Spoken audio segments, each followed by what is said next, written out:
میں بھی اسی طرح اس سے پیش آؤں گا۔ اگر یہ گمان رکھے گا کہ میں اس کے قصور معاف کر دوں گا تو ایسا ہی ہوگا، اگر یہ گمان رکھے گا کہ میں اس کو عذاب کروں گا تو ایسا ہی ہوگا۔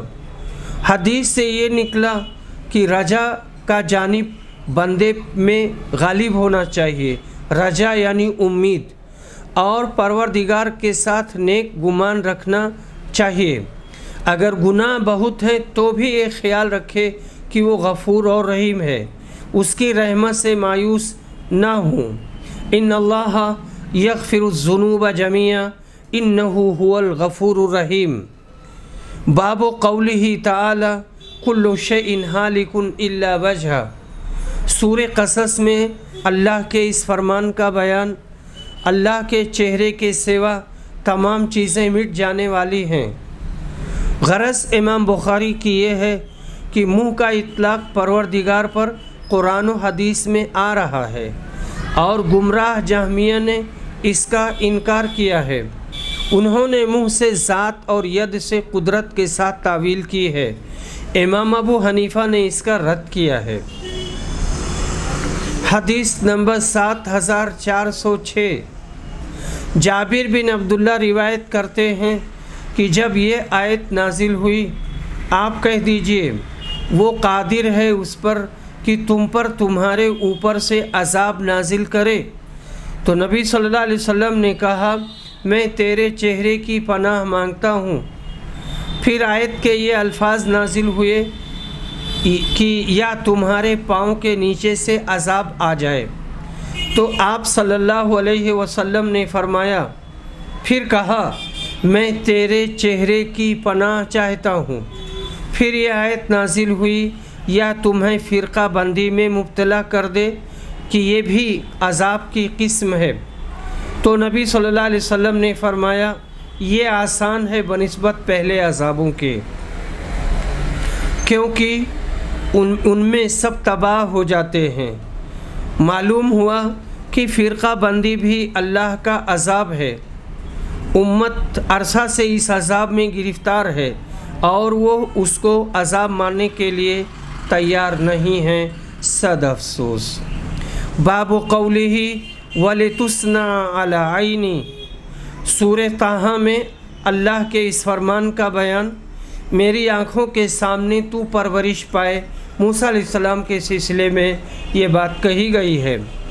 اور ارشاد الہی سورہ قمر میں نوح کی کشتی ہماری آنکھوں کے سامنے پانی پر تیر رہی تھی۔ اللہ پر لفظ آنکھ کا اطلاق ثابت ہوا، تجری بأعیننا۔ حدیث نمبر 7407۔ عبداللہ بن عمر روایت کرتے ہیں کہ نبی صلی اللہ علیہ وسلم کے پاس دجال کا ذکر ہوا تو آپ نے فرمایا تمہیں اچھی طرح معلوم ہے کہ اللہ کانا نہیں ہے، اور آپ نے ہاتھ سے اپنی آنکھ کی طرف اشارہ کیا، اور دجال مسیح کی دائیں آنکھ کانی ہوگی جیسے اس کی آنکھ پر انگور کا ایک اٹھا ہوا دانہ ہو۔ ثابت ہوا کہ اس کی شان کے مطابق اس کی آنکھ ہے اور وہ بے عیب ہے جس کی تعویل جائز نہیں۔ حدیث نمبر 7408۔ انس بن مالک انصاری روایت کرتے ہیں، ان سے نبی صلی اللہ علیہ وسلم نے فرمایا اللہ نے جتنے بھی نبی بھیجے ان سب نے جھوٹے کانے دجال سے اپنی قوم کو ڈرایا۔ وہ دجال کانا ہوگا اور تمہارا رب آنکھوں والا ہے، کانا نہیں ہے۔ اس دجال کی دونوں آنکھوں کے درمیان لکھا ہوا ہوگا کافر۔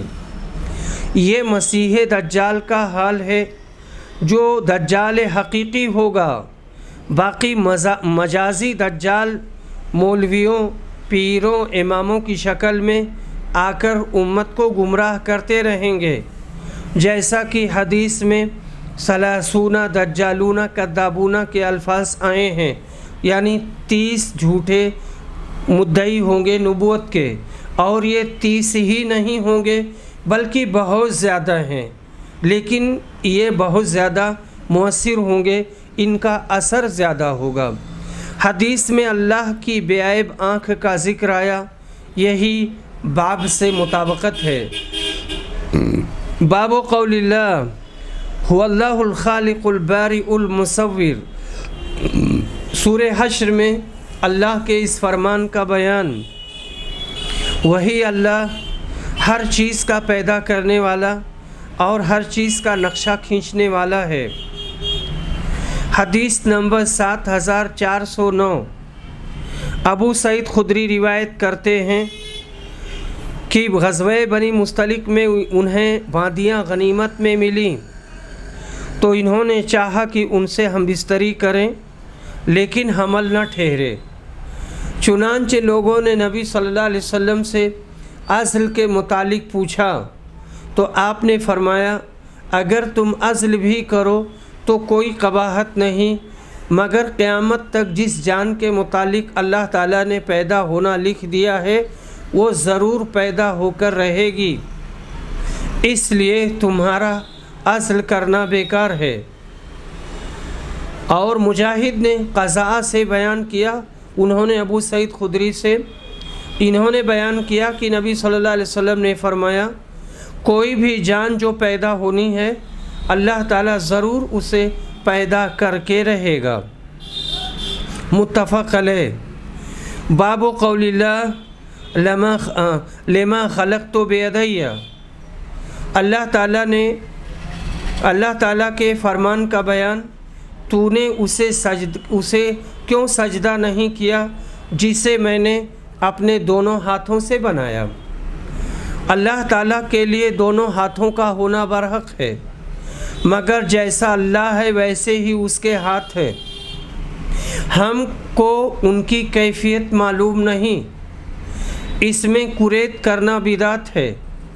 اللہ تعالیٰ کے جملہ صفات واردہ کے بارے میں یہی اعتقاد رکھنا چاہیے۔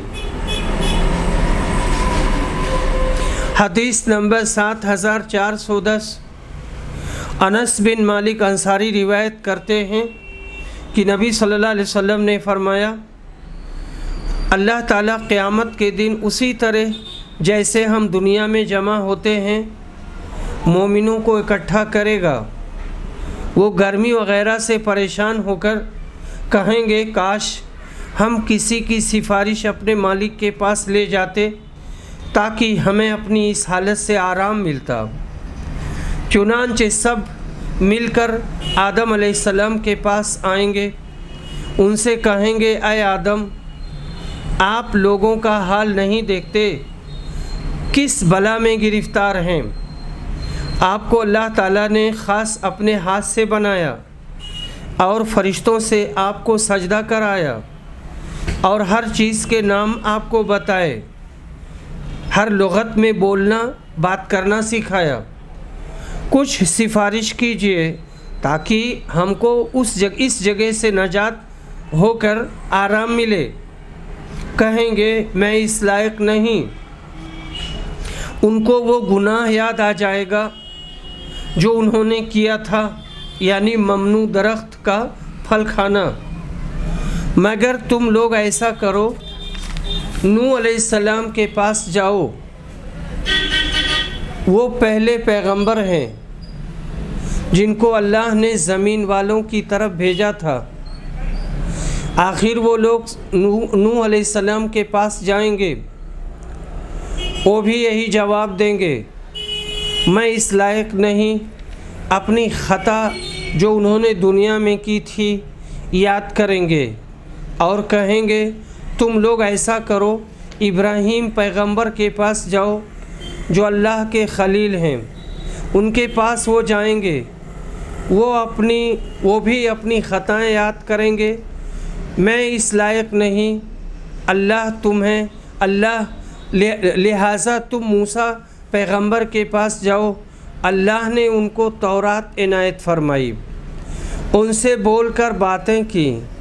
یہ لوگ موسیٰ علیہ السلام کے پاس آئیں گے، وہ بھی یہی کہیں گے، میں اس لائق نہیں، اپنی خطا جو انہوں نے دنیا میں کی تھی یاد کریں گے۔ مگر تم ایسا کرو، عیسیٰ کے پاس جاؤ، وہ اللہ کے بندے ہیں، اس کے رسول اور اس کے خاص روح ہیں۔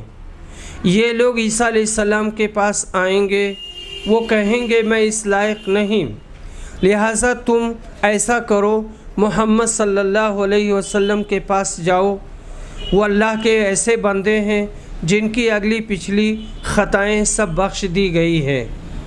وآخر دعوانا الحمد للہ رب العالمین۔